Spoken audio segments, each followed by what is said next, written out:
Good morning. मैं आज आपको मॉडल पढ़ाने जा रहा हूँ। मैंने इसके पहला जो लेक्चर लिया था उसके अंदर आपको इंट्रोड्यूस किया था कि मॉडल्स को एक्चुअल में टेंस के रूप में जैसे बाकी सेंटेंस आप पढ़ते हैं प्रेजेंट पास्ट फ्यूचर, उस तरह से मॉडल भी टेंस के रूप में आप पढ़ सकते हैं। और हमारी अंग्रेजी का जो एक बहुत बड़ा हिस्सा है और वो ये है कि हम लोग जब करने बैठे थे लगभग 40% के आसपास हमारी अंग्रेजी में मॉडल आता है और 60% में लगभग टेंस जाता है। ये मैं लास्ट टाइम में कुछ एग्जाम्पल दे के बताने का प्रयास किया था और उसको कंडीशनल के रूप में कई रूप में मैंने आपसे बात लास्ट लेक्चर में की थी। आज जो मैं आपसे बात करने जा रहा हूँ मैं वो बात कर रहा हूँ कि अब इसको बेसिकली हम यूज कैसे करें। तो मॉडल को पढ़ने के 3 रास्ते हो सकते हैं, 3 उसके एक स्टेप्स हैं, आप कह सकते हैं 3 तरीके हैं। पहला ये है कि मॉडल का बेसिक सेंस आपको आना चाहिए। बेसिक सेंस मीन्स कि बेसिकली मॉडल को हम क्या मानते हैं, कैसे यूज करते हैं और उसकी क्या जो आमतौर पे एग्जामिनेशन में आप लोग ग्रामर के रूप में पढ़कर चलते हैं, जो पढ़ाया जाता है वो of course use of models बोलते हैं, लेकिन मैं थोड़ा सा अलग तरीके से बताऊँगा, लेकिन वो एक बेसिक सेंस है। दूसरा होता है कि मॉडल को आपको टेंस के रूप में पढ़ना चाहिए कि टेंस के रूप में जैसे पास्ट में मॉडल को कैसे बोलेंगे, प्रेजेंट में कैसे बोलेंगे, फ्यूचर में कैसे बोलेंगे। दूसरा मॉडल का सिंपल जो है क्या होता है, मॉडल का कंटिन्यूअस फॉर्म क्या होता है और मॉडल का परफेक्ट फॉर्म क्या होता है और मॉडल का परफेक्ट कंटिन्यूअस फॉर्म क्या होता है। ये जो हम बात करेंगे ये हम आज दूसरी चीज़ है। और तीसरा जो उसका तरीका होता है, तीसरा जो एक रास्ता है जो हमें स्टेप जो पता होना चाहिए वो होता है कंडीशनल के रूप में। मतलब कि जो कंडीशन वाले सेंटेंस होते हैं कि अगर आपने पढ़ा होता तो, अगर आपने बोला होता तो, अगर आपने लिखा होता तो, अगर आपने देखा होता तो, वगैरह वगैरह। तो ये सेंटेंसेज होते हैं, इसको हम कंडीशनल बोलते हैं। तो ये 3 चीज़ों में आपको मॉडल सीखना है और मैं आज जो बात करने वाला हूँ वो करने वाला हूँ फर्स्ट का। लास्ट लेक्चर में मैंने सबके एक सिंपल एग्जाम्पल दिए थे, इसका भी दिया था, टेंस के रूप में भी दिया था और कंडीशनल के रूप में भी। लेकिन आज I will talk about basically basic sense of models, उसको हम किस तरह से कहाँ कहाँ यूज़ कर सकते हैं। ओके, मॉडल को जब आप पढ़ते हैं तो मॉडल के देखें तो कैन होता है, मॉडल में कुड होता है, मॉडल में मे होता है, मॉडल में माइट होता है। फिर दूसरा कोई वजह है मैं इस तरह से लिख रहा हूँ। फिर एक होता है आपने पढ़ा होगा शुड। तो बेसिकली मॉडल का एक कैन ग्रुप होता है, एक शुड ग्रुप होता है। और शुड में आपको पढ़ा होगा, जहाँ वर्ड सुना होगा मस्ट, और फिर उसके बाद आता है ऑट टू, राइट। और एक तीसरा जो ग्रुप आता है वो होता है वुड। वुड को भी वुड एक मॉडल है और वुड के ग्रुप में कुछ चीज़ें आती हैं जैसे कि मे, जैसे कि माइट, जैसे कि विल और कहीं कहीं मस्ट। अब ये कैसे यूज करेंगे ये मैं आपसे बाद में बात करूंगा। अभी आपको मान के चलना है कि मॉडल के 3 जो बेसिक में ये मॉडल होते हैं 1 2 3 4 5 6 7 8, राइट। इसके बाद एक आपने मॉडल पढ़ा होगा यूज टू। यूज टू को भी मॉडल के रूप में हम लोग यूज़ करते हैं और मॉडल के रूप में जब हम यूज करते हैं और होता ही है तो वहाँ पे यूज टू भी आता है और वुड भी आता है। कैसे यूज करेंगे ये मैं आपको बाद में बताऊं, आज बता दूंगा, आज सब चला आएगा आपका। फिर उसके बाद मॉडल में एक रूप होता है डेयर का। डेयर को मॉडल के रूप में कैसे यूज करते हैं। एक होता है नीड। नीड को मॉडल के रूप में कैसे यूज करते हैं। और एक एक्चुअल में इसी ग्रुप में आता है, शुड वाले ही ग्रुप में है,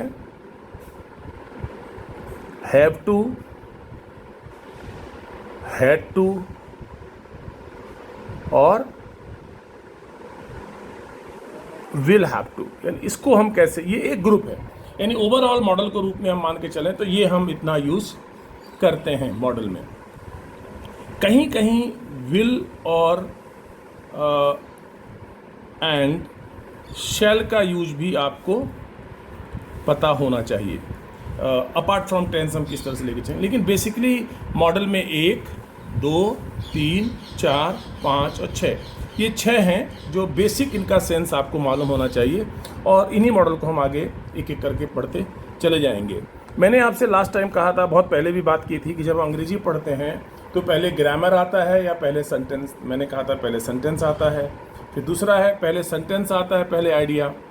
जैसे कि पहले ग्रामर, और sentence, what comes first? First क्या आएगा? ग्रामर और सेंटेंस, सेंटेंस कम फर्स्ट। और पहले सेंटेंस या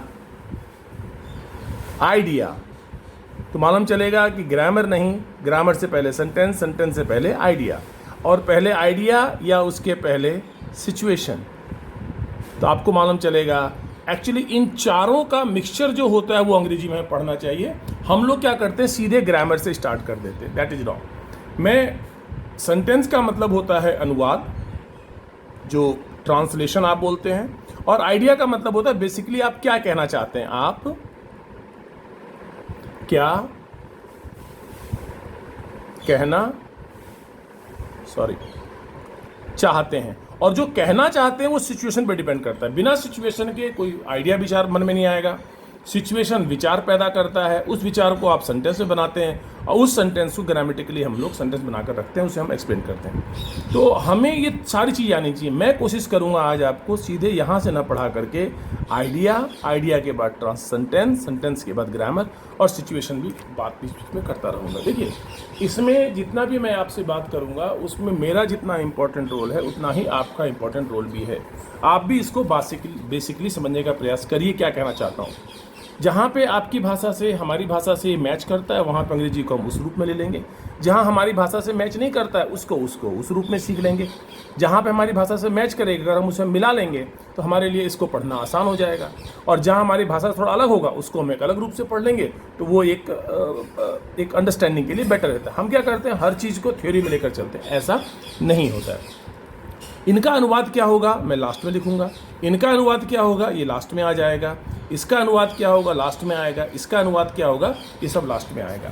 हम लोग स्टार्ट करते हैं अब। दूसरा, हम जब पढ़ने बैठेंगे तो हमें ये भी देखना है कि टेंस के रूप में कैसे यूज करते हैं, और कंडीशनल, वो हम बाद में बात करेंगे, आज हम उसकी बात नहीं कर रहे हैं। अब जो हम लोग जो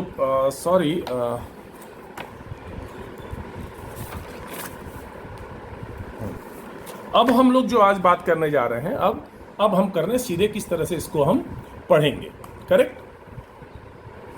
तो let me tell you dear friends कि इसके अंदर पहले रख लेते हैं आइडिया, यानी कि क्या कहना चाहते हैं, क्या विचार आपके मन में आता है, उसका ट्रांसलेशन जो है क्या हो सकता है, राइट, अनुवाद लास्ट पार्ट, और उसके हिसाब से यहाँ पे कौन सा मॉडल हमें यूज करना चाहिए, राइट, कौन सा मॉडल यूज करना चाहिए, हमें ये मान करके चलना है, राइट। तो सबसे पहले अगर हम लोग क्या करते हैं, हम यूज ऑफ मॉडल पढ़ते हैं। यूज ऑफ मॉडल गलत इसलिए होता है कि आप कैन यूज करने की अंग्रेजी नहीं बोलते हैं, आप अपनी बात कहने की अंग्रेजी बोलते हैं। कैन को हम कहाँ यूज करते हैं, शुड को कहाँ यूज करते हैं, वुड को कहाँ हम यूज करते हैं, मैं इसे बहुत अच्छा तरीका नहीं मानता हूँ, क्योंकि आप क्या कर रहे हैं, इंग्लिश टू इंग्लिश पढ़ रहे हैं, आपका एनवायरनमेंट इंग्लिश टू इंग्लिश नहीं है, तो आपको अपनी भाषा में उसे समझना पड़ेगा। तो मेरा यह मानना है कि हम अपनी बात को कहने के लिए कौन सा मॉडल यूज करेंगे तो मालूम चलेगा कि वो ज़्यादा हमें हेल्प करेगा। सबसे पहला और सबसे आसान है, अगर हम कैपेसिटी की बात करें, मतलब क्षमता की बात करें, तो हमें कौन सा मॉडल यूज करना चाहिए। If we talk about capacity, क्षमता, तो जब हम क्षमता की बात करते हैं तो हमें कौन सा मॉडल यूज करना चाहिए। जैसे सेंटेंस ये है कि वह दौड़ सकता है, अनुवाद क्या हुआ, सकता है। तो यहां पे मॉडल आप सबको पता है, बहुत आसान है, कैन आएगा प्रेजेंट में, राइट, और वह दौड़ सकता है, और वह दौड़ सकता था, ये हो गया, दौड़ सकता था या वह दौड़ सका, राइट। तो यहां पे आ जाएगा, इसको कहीं आया कहीं नहीं आएगा, कैन और कुड आएगा पास्ट में, बहुत सबसे आसानी है। जैसे कि he can run, he can run, वह दौड़ सकता था, ही कुड रन, वह दौड़ सकता है, ही कैन रन, वो जा सकता है, ही कैन गो, वो बोल सकता है, ही कैन स्पीक, और वो दौड़ सकता था, ही कुड रन, वो बोल सकता था, ही कुड स्पीक, वो जीत सकता था, ही कुड विन। लेकिन अब इसमें एक इंटरेस्टिंग चीज़, दो चीज़ें इसमें मैं बताना चाहूँगा। क्या हम कुड को प्रेजेंट में यूज कर सकते हैं? जैसे कुड को हम पास्ट में यूज करते हैं ना, क्या कुड को प्रेजेंट में यूज किया जा सकता है? ये जो है अभी नहीं, आपको ये आज जब मैं लेक्चर पूरा करूंगा तो लास्ट तक समझ में आ जाएगा कि कुड को कहीं कहीं पर प्रेजेंट में भी हम यूज कर सकते हैं। जैसे कि वह कॉलेज टॉप कर सकता है, राइट? अनुवाद क्या हुआ? टॉप कर सकता है। तो हम बोल रहे हैं he can top the college, correct? He can top the college. क्या हम यहां पर he could top the college बोल सकते हैं? बोल सकते हैं। सेम अनुवाद होगा लेकिन मीनिंग बदल जाएगा। Same translation, same translation, right, but different meaning, different अर्थ अलग। वो क्या होगा वो लेक्चर के लास्ट में आज आपको मैं बताऊंगा, राइट? इसमें मैं अब एक चीज और बोलता हूं कि वह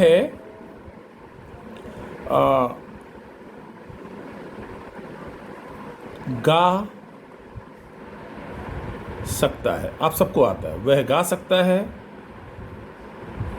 वह गा सकता था, और वह गा सकेगा। अब यहां पे वह गा सकता है, आपको मालूम है अभी आया, ही कैन सिंग, करेक्ट? वह गा सकता था, ही कुड सिंग, और वह गा सकेगा। ये जिस तरह से आप यहां बना रहे हैं उस तरह से बाकी में नहीं बनता है। इसको कैसे बनाएंगे? वह गा सकता है को आप चाहें तो बोल सकते हैं he is able to sing, he is able to sing।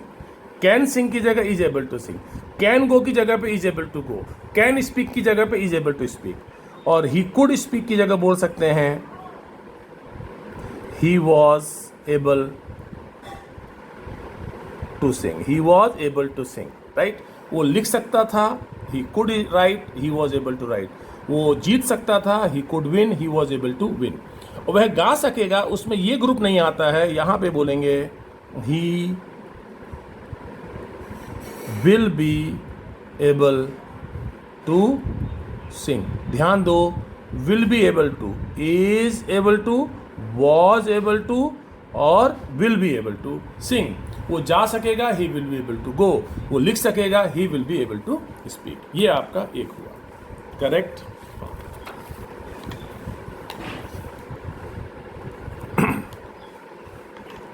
जो दूसरा होता है, अगर आप किसी को परमिशन देना चाहें, किसी को परमिशन, आज्ञा, आज्ञा देना या आज्ञा लेना, दोनों में हम कौन सा मॉडल यूज करेंगे? इसको आप परमिशन, आज्ञा देना या आज्ञा लेना।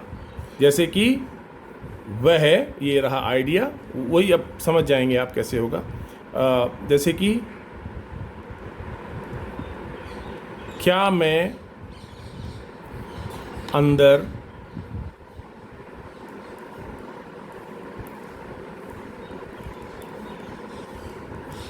आ सकता हूं? क्या मैं, क्वेश्चन फॉर्म में ही आएगा। परमिशन आप ऐसे ही मांगते हैं, हाँ आप अंदर आ सकते हैं, यस आप अंदर आ सकते हैं। तो यहां पे अनुवाद हुआ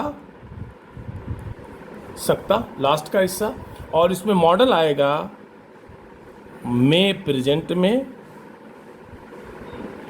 और माइट पास्ट में। आमतौर पे हम में यूज करते हैं, लेकिन बोलने वाली इंग्लिश में अगर आप चाहें तो कैन और कुड को यूज कर सकते हैं। याद रखिएगा, ये स्पीकिंग इंग्लिश में अलाउड है, चलेगा, लेकिन एग्ज़ाम के हिसाब से ये सही है, इसको हमें यूज़ नहीं करना चाहिए।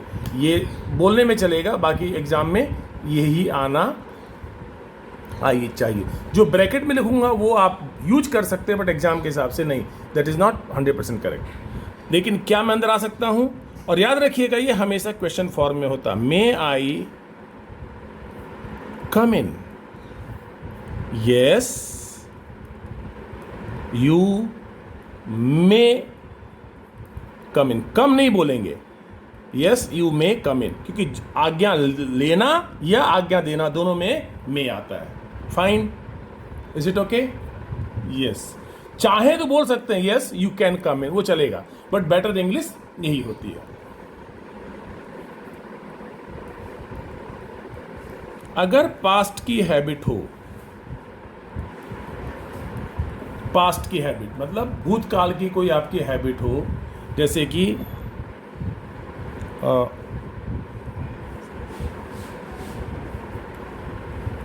भूतकाल की आदत, राइट, जैसे कि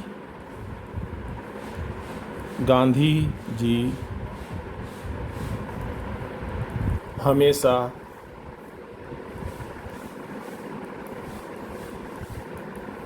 सच बोलते थे मतलब कुछ करते थे, ये अनुवाद हुआ।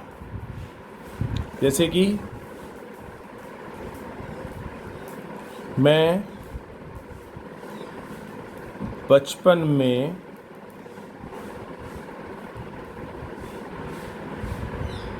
खूब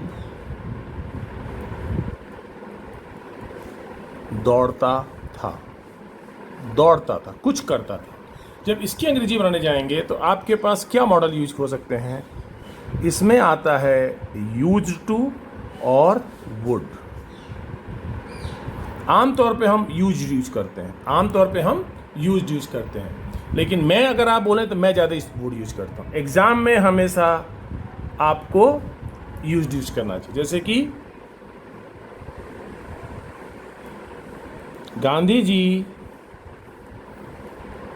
यूज्ड टू स्पीक ट्रुथ। अब ऑलवेज का सेंस इसके अंदर है, कहीं भी आप लगाइए।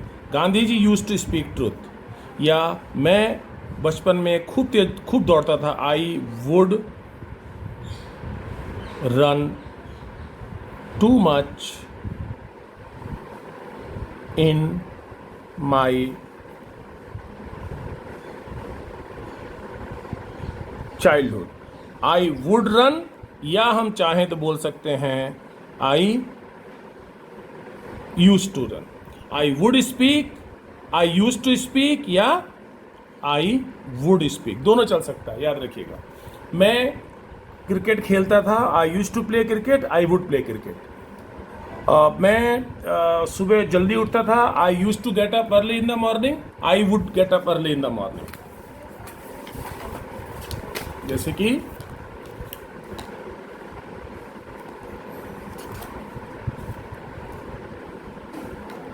आई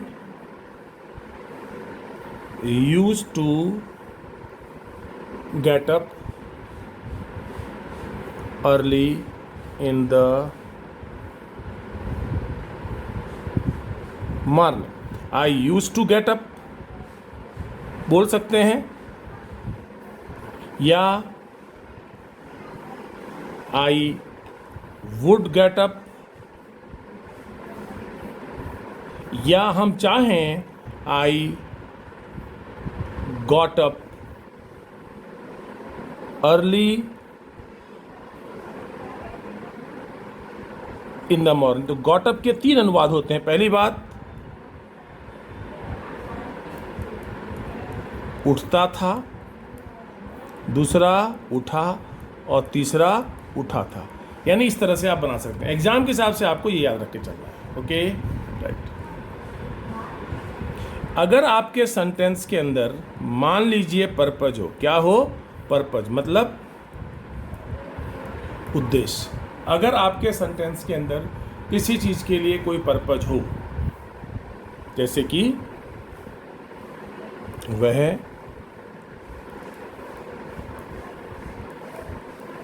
तेज दौड़ा जिससे कि वो ट्रेन पकड़ ले या ट्रेन पकड़ सके, दोनों में से कुछ भी। मैं रोज पढ़ता हूँ, मैं रोज पढ़ता हूँ जिससे कि मैं अच्छे मार्क्स ला सकूं या लाऊं, दोनों में से कुछ भी बोल सकते हैं, ला सकूं या लाऊं। अब पॉइंट यहां पे क्या है, वह तेज दौड़ा पास्ट, वह तेज दौड़ता है प्रेजेंट। अब यहां पे कर ले, हो जाए, इस तरह का अनुवाद आता है, या कर सके, हो सके। जैसे कि सेंटेंस है,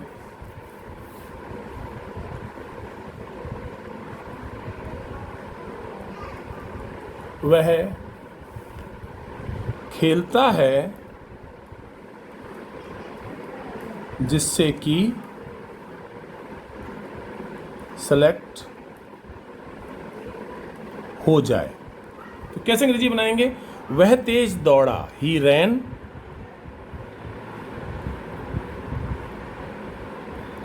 वेरी लगाइए चाहे मत लगाइए, ही रैन वेरी फास्ट। मैं पढ़ता हूं, आई स्टडी, और वह खेलता है, ही प्लेज। पहला सेंटेंस वही आएगा, वो खेलता है तो ही प्लेज, पढ़ता है आई स्टडी, पढ़ता हूँ, और दौड़ा तो आई रैन, राइट। जिससे कि, सो दैट, ये कंजक्शन है, सो दैट, जिससे कि, सो दैट, जिससे कि, सो दैट, जिससे कि, सो दैट, राइट। वो ट्रेन पकड़ ले, he might catch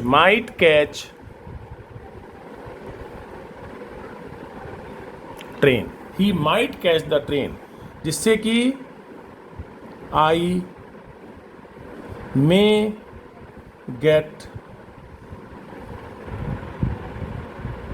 good marks. I may gate, present में मे, और पास्ट में माइट, ये आता है आपका, right. So that he plays, so that he may get selected. May, present में बोलने वाली अंग्रेजी में अगर आप चाहें तो वहां पे बोलने वाली अंग्रेजी के अंदर आप यहां पे कैन लगा सकते हैं, विल लगा सकते हैं, और शुड भी लगा सकते हैं। लेकिन ये बोलने वाली अंग्रेजी में है। राइट इंग्लिश क्या है आपके पास, वो मे और माइट ही आना चाहिए। प्रेजेंट में मे, ये प्रेजेंट है तो इधर मे आएगा, ये पास्ट है तो यहाँ पे माइट आएगा, right. I taught regularly so that my son might get good marks. Okay, देख लीजिए।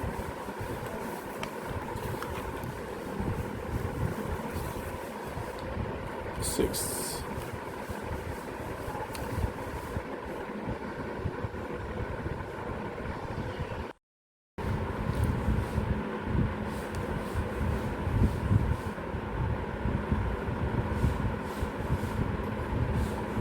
Well,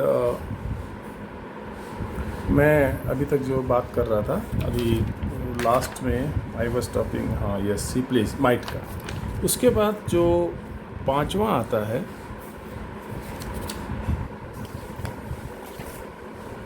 purpose use to right. अब जो पांचवा आएगा नेक्स्ट जो इसके अंदर आता है, वो अगर आप किसी को ब्लेस करते हैं, ब्लेस करना या ब्लेसिंग के लिए जो होता है, आशीर्वाद जो देते हैं, तो उसमें आप कौन सा मॉडल यूज करेंगे? जैसे कि भगवान आपकी मदद करे, भगवान आपकी मदद करे, तो क्या हो जाएगा? May God bless you. तो यानी कि कुछ करे, ये इस अलग अनुवाद है, तो यहाँ पे क्या हो जाए? या हो जाए, आप पास हो जाएं।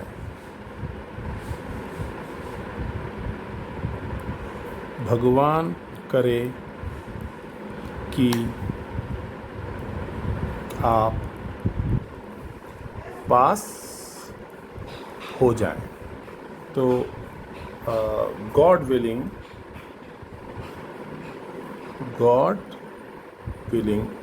यू मे पास।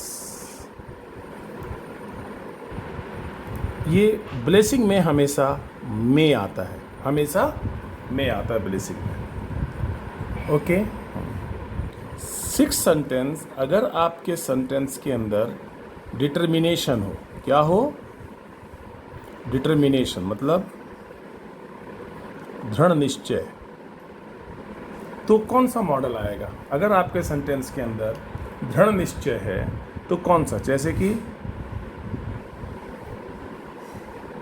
चाहे कुछ भी हो मैं उसे मारूंगा। दूसरा है चाहे कुछ भी, एक ही बात है, हो जाए मैं उसे बचाऊंगा। ये पॉजिटिव है, ये नेगेटिव है। अगर आप देखें तो ये क्या है? सॉरी, मारूंगा बेसिकली नेगेटिव है और बचाऊंगा बेसिकली पॉजिटिव है। बेसिकली, बाकी तो डिपेंड करता है। आतंकवादी को मारूंगा तो पॉजिटिव है, क्रिमिनल को मारूंगा तो पॉजिटिव है ना, और चोर को बचाऊंगा तो नेगेटिव है, लेकिन एक इन जनरल है। तो चाहे कुछ भी हो जाए, कम वॉट में, ये एक इडियोमेटिक स्पेशल यूज है। कम वॉट में या what ever may happen. Come what में या वॉट एवर मे हैपन, दोनों का सेम मतलब है, कुछ फर्क नहीं पड़ता। जो चाहे आप यहाँ पर बोल सकते हैं। चाहे कुछ भी हो, what ever may happen, come what में। चाहे कुछ भी हो जाए, what ever may happen, come what में। मैं उसे मारूंगा, आई वुड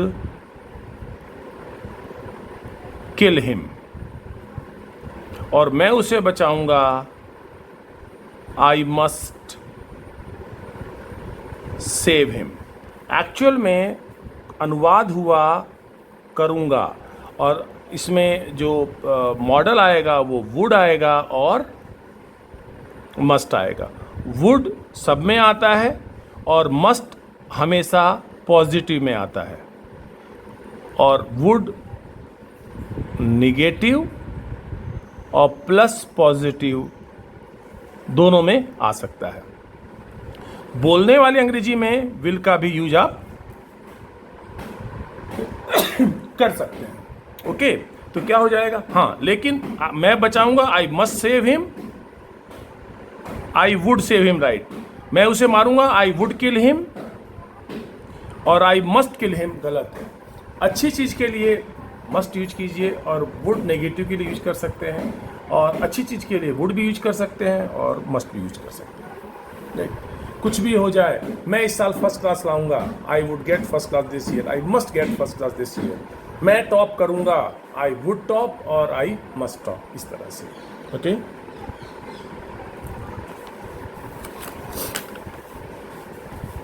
उसके बाद जो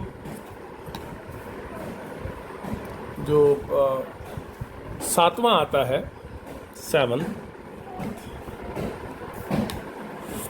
वो इस तरह से है कि अगर आप राइट रॉन्ग, उचित अनुचित की बात करें तो कौन सा मॉडल आपके सेंटेंस में आएगा? जैसे कि 3 आते हैं, मैं बोलता हूँ आपसे, जैसे कि हमें देश का सम्मान करना चाहिए। अनुवाद क्या हुआ? चाहिए, करना चाहिए। हमें एग्ज़ाम में कॉपी नकल नहीं करना चाहिए। हमें एग्ज़ाम में उसमें नकल नहीं करना चाहिए। हमें हेलमेट पहनना चाहिए। अब यहाँ पे अगर आप देखें तो यहाँ पे 3 सेंटेंस है, या यूँ कह लीजिए हमें हेलमेट पहनना है। देखिए एक बात समझ जाइए, हमें तीनों में कोई ना कोई काम करने की बात कही जा रही है, राइट। याद रखिएगा, हमें किसी काम को करना चाहिए नहीं करना चाहिए, उसके 3 कारण होते हैं। एक होता है इंटरनल,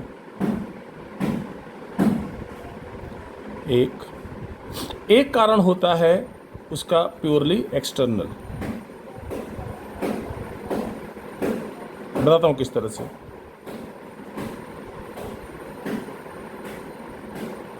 ये और एक होता है दोनों का मिक्सचर। जब हमें कोई काम करना चाहिए और वहां हम बात कर रहे हैं नैतिकता की, तो वहां पे आएगा ऑट टू, नैतिकता, मोरालिटी। आप जब ऑट टू, नैतिकता की बात करेंगे तो उसके अंदर आएगा आपका ऑट टू। और जब उसके अंदर आप सिर्फ बाहर की फोर्स की बात करेंगे, एक्सटर्नल फोर्स, डंडा, पुलिस खड़ी है, बाहर जाओगे तो मारेगी, नकल करोगे तो एग्जाम से बाहर कर देंगे। हेलमेट पहनो, क्यों पहनो? पुलिस आपको वो कर लेगी, क्या बोलते हैं, चालान कर देगी। तो वहां पे आएगा have to, had to, external force, right. और फ्यूचर में विल हैव टू। और जब इन दोनों का मिक्सचर हो तो उसके अंदर आता है मस्ट। दोनों का मिक्सचर, इंटरनल भी, मतलब नैतिकता की बात भी, और प्लस डंडे की बात भी हो, मजबूरी भी हो, तो दोनों का मिक्सचर आएगा। और शुड जो है वो तीनों में आप यूज कर सकते हैं। जैसे कि हमें देश का सम्मान करना चाहिए, वी मस्ट रेस्पेक्ट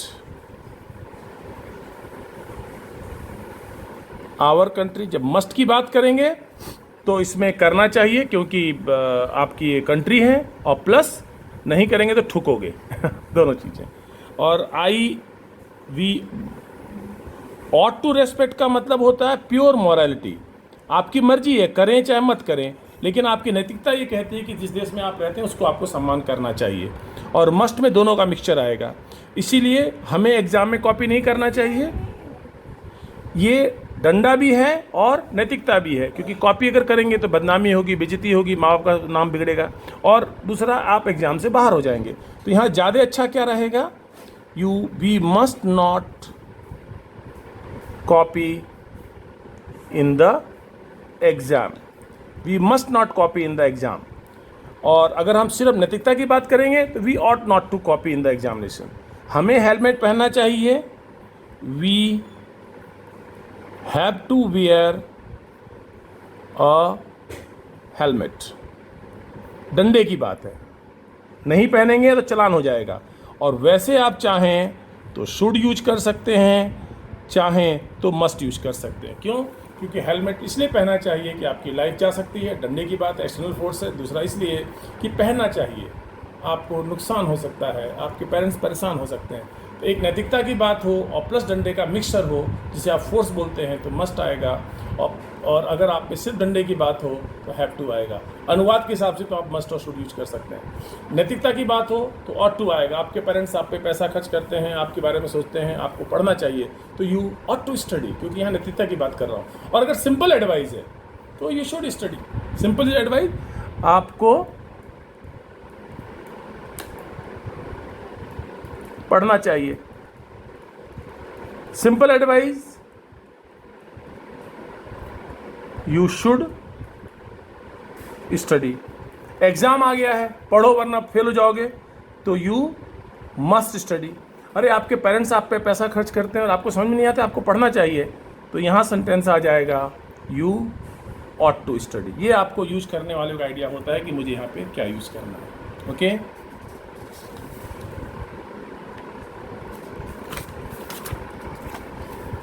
अब लेट अस हैव 8th।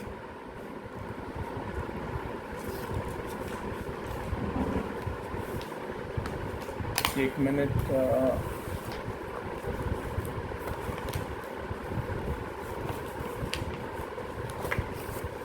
कौन से तो एक देख लो कौन सा बच्चा है। एडवाइस हो गया, इसे हम लाइकिंग एक बचा है, और पर्पज हो गया, एबिलिटी हो गया, रिक्वेस्ट। अगर आपके सेंटेंस के अंदर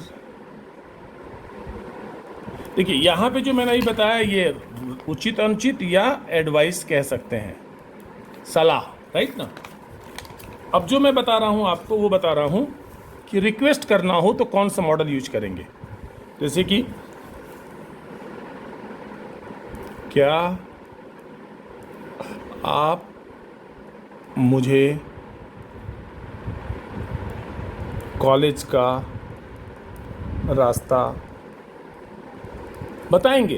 क्या आप मुझे कॉलेज का रास्ता बताएंगे? क्या आप मेरी मदद करेंगे? तो इसमें करेंगे भी बोल सकते हैं और कर सकते हैं ही बोल सकते हैं। बताएंगे इज इक्वल टू बता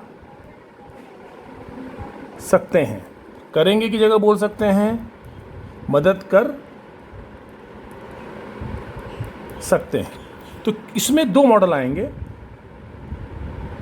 कुड और वुड, दोनों ला सकते हैं। क्या आप मुझे कॉलेज का रास्ता बताएंगे? कुड यू प्लीज, प्लीज यहां भी ला सकते हैं। Show me the way, could you please show me the way to the college. Please यहां भी ला सकते हैं और प्लीज यहां भी ला सकते हैं। कैसे बोला? कुड यू प्लीज, जैसे यहां डिटेल में दो, could you please show me the way to the college please. मतलब प्लीज आप यहां लगाएं, लेकिन कुड भी ला सकते हैं और चाहें तो would you please show me the way to the college. क्या आप मेरी मदद करेंगे? तो क्या बोल देंगे? वुड यू प्लीज या वुड यू हेल्प मी। दोनों में से कहीं एक पे वुड लगाएं या कुड लगाएं। क्या आप मुझे अपना पेन देंगे? Would you please give me your pen. क्या आप मुझे बुक देंगे? Could you please give me your pen. दोनों में से कोई भी आप इसमें लगा सकते हैं। इसको आराम से आप समझ जाइए। ये हुआ कुड का यूज। ओके,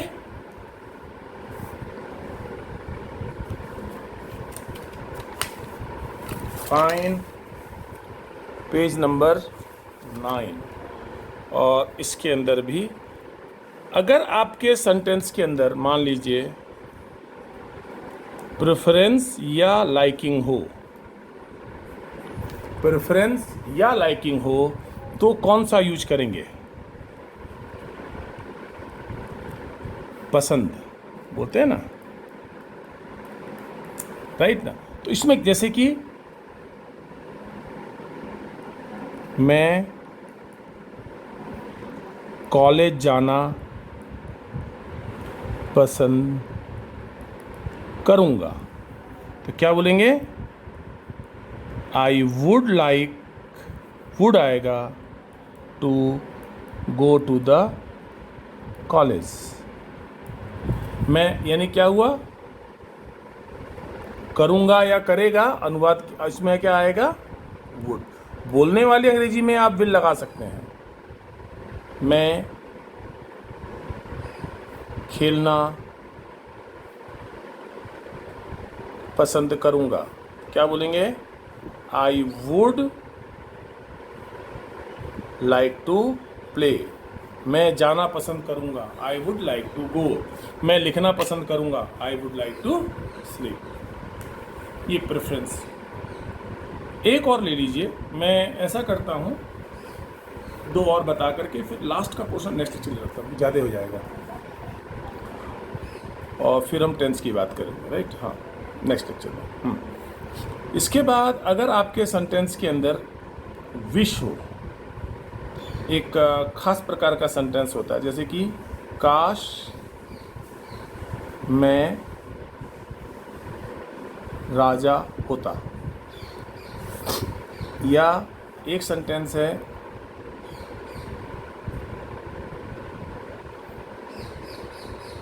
मेरी इच्छा थी, मेरी इच्छा है कि आप पढ़ें। ये पेरेंट्स बोलते हैं मेरी इच्छा है कि आप पढ़ें। तो काश मैं राजा होता, इसको 3 प्रकार से आप बनाएंगे।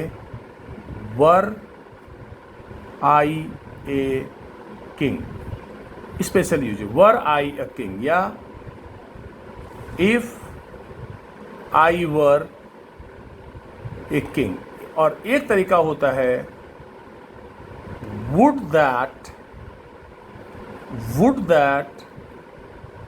आई were a king, would that I were a king. काश मैं राजा होता, would that I were a king. काश मैं नंबर 1 होता, would that I were number 1। और मेरी इच्छा थी कि आप पढ़ें, आई विश, इच्छा है, I wish you could study, या यू वुड स्टडी। याद रखिएगा, जब विश होगा तो अंग्रेजी में कुड या वुड ही आएगा। कई बार होता है I wish you could talk, you would talk, I wish you would not waste time, इस तरह से। ये एक खास यूज है जिसको आप देख सकते हैं किस तरह से आप यूज कर सकते हैं, स्पेशल यूज है ये। और एक 11th सेंटेंस, और 11th सेंटेंस, और वो ये है कि संभावना। चलिए आज मैं ख़त्म कर देता हूँ। पॉसिबिलिटी, आमतौर पे पानी बरस सकता है, पानी बरस सकता है, तो इट मे रेन, हमेशा याद रखिएगा, रेन के साथ, वेदर के साथ हमेशा इट आता है, वेदर के साथ हमेशा इट आता है, याद रखिएगा, में आएगा, राइट? अनुवाद हुआ सकता है, और इसमें आएगा मे, कैन नहीं आएगा। ये बहुत स्पष्ट है, इट मे रेन वगैरह वगैरह, इट मे बी क्लाउडी, इस तरह से it may B cloudy, right? ये हुआ।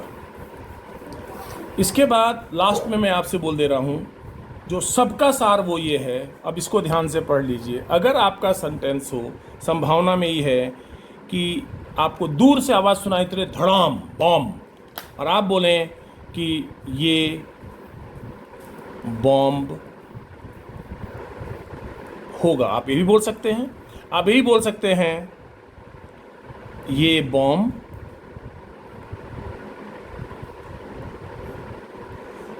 हो सकता है, और आप यही बोल सकते हैं इसे बॉम्ब होना चाहिए, और आप यही बोल सकते हैं कि ये बॉम्ब है। सोच के देख लीजिए, आप ये 4 अनुवाद होंगे, खूब तेज आवाज़ दूर से होती है, ये सब संभावना है, ये सब संभावना है। और ये मैं आपको एग्जाम के हिसाब से नहीं, बेसिक आइडिया बोल रहा हूँ, कैसे आप मॉडल लेकर के चलेंगे। तो इसमें आप बोलेंगे it is a bomb, it is a bomb. आप बोल सकते हैं it will be A bomb, it will be A bomb, it would B A bomb, it must B A bomb, it ought to be a bomb, it can be a bomb, it could be a bomb, it may be a bomb और it might be a bomb। इसमें याद रखिएगा ये bomb है तो आपको पता है तो इट इज़ अ बॉम्ब। अब बाकी ये डिग्री का अंतर है, यहाँ पे मैक्सिमम संभावना, यहाँ पे मिनिमम, यहाँ पे मैक्सिमम और यहाँ पे मिनिमम। अगर दो ग्रुप में बात करें तो ये मैक्सिमम और ये मिनिमम पॉसिबिलिटी, ये मैक्सिमम और ये मिनिमम पॉसिबिलिटी, इस तरह से होता है। अगर आप बोलें बॉम्ब होगा तो it will be a bomb, it would be a bomb, it must be a bomb भी बोल सकते हैं, it may be a bomb भी बोल सकते हैं और it might be a bomb भी बोल सकते हैं। अगर आपने बोला ये बॉम्ब हो सकता है तो it can be a bomb, it could be a bomb, it may be a bomb और it might be a bomb. और ये बॉम्ब होना चाहिए, it must be a bomb, it would be a bomb और एक रह गया इसके अंदर, it should be a bomb. यानी बॉम्ब है तो it is a bomb, right. अगर आपने बोला बॉम्ब होना चाहिए तो शुड, मस्ट और ought to आएगा। हो सकता है तो कैन, कुड, मे और माइट आएगा और होगा में विल, वुड, मस्ट, मे और माइट आ सकता है। अंतर सिर्फ इतना है, जब विल बी अ बॉम्ब में संभावना बहुत ज़्यादा है और अगर आप बोलते हैं it would be a bomb संभावना कम है, मस्ट बी में थोड़ा और कम है, शुड बी में और कम है। अगर आप बोलते हैं ही कैन पास तो संभावना बहुत ज़्यादा पॉजिटिव है, ही कुड पास थोड़ी कम संभावना है और ही मे पास में संभावना नेगेटिव में है, मतलब 30-35% संभावना है और ही माइट पास का मतलब लगभग वो पास नहीं होगा। ये बेसिक आइडिया आप ये मानकर चलिए, इस तरह से होता है। करेक्ट होगा तो इसमें विल, वुड, मे, माइट और इसमें एक और रह गया मस्ट। होना चाहिए इसके अंदर आएगा मस्ट, ought to और सबसे कम शुड, सिंपल। और सकता है में कैन, कुड, मे और माइट। ये बेसिक आइडिया, राइट। मैं आपसे नेक्स्ट लेक्चर में बात करूंगा बाकी। और देखिए मैं जो शुरुआत में आज मैंने किया था, अगर आप देखें तो उसके अंदर जो सारे लिस्ट लिखी थी मैंने, तो सारे जब मॉडल लिखे थे तो हाँ ये देखिए ये किया था ना, कैन का अनुवाद, सकता इसका अनुवाद, चाहिए और इसका अनुवाद होगा। बाकी नेक्स्ट लेक्चर। Thank you.